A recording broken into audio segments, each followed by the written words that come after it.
History will be made on February 11th. You'll be fighting Jermaine Durandamy for the inaugural women's featherweight title. What does that mean to you? And I ask that because when you dropped the bantamweight title, I could tell you were on a mission to get it back. But is that just on hold while this takes place, or how are you going to distribute your next set of fights that are coming up your way? This is the fight that's in front of me, and this is what I'm focused on. And how awesome to be able to fight for the new division and to be able to fight for the belt. Two belts, two different weight classes. That's awesome.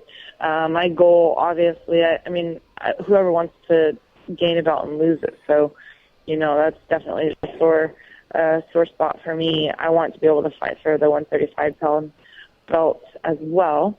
But that's not something I'm thinking of right now because I have this opportunity in front of me. 145 with this, it's a new opportunity. We're making history, so I'm really excited for it.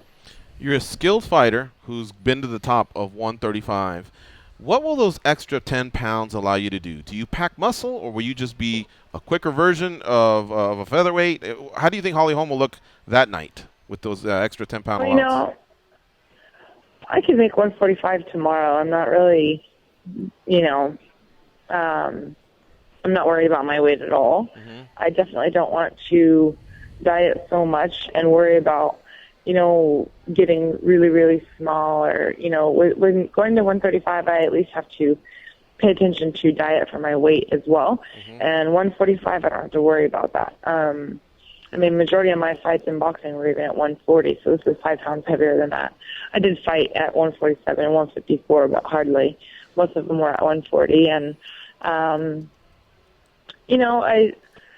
I know that I won't be the biggest 145er, but I'm definitely still a good size 145er. It's not like I walk around at that weight, so it'll just be an easy weight cut. Holly, this is the introduction of this weight class, but going into the UFC, did you feel like at some point in the back of your mind that this would be a step that would happen and you would be involved in it?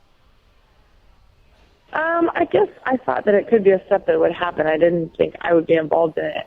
I thought I would still be at the 135, but gosh, look, this opportunity is right in front of me. How do you not take it? Mm-hmm. Now, if you win this belt here, this would be 2 belts in mixed martial arts, and then you can even go back to what you've accomplished in boxing. A lot of people talk about where you would sit as far as combat sports in general for females.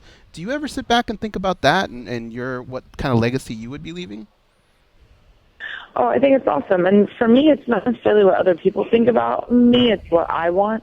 And I want to accomplish things that haven't been accomplished before, and this is one of those things. I want to be able to have 2 belts in 2 different weight classes. I also want to go back and regain the other. If you're going to look in a perfect world and in a dream world, what would you really want? Those are some of the things I think about. But I didn't think I'd be part of this. I'm just really excited that this is an opportunity I do have.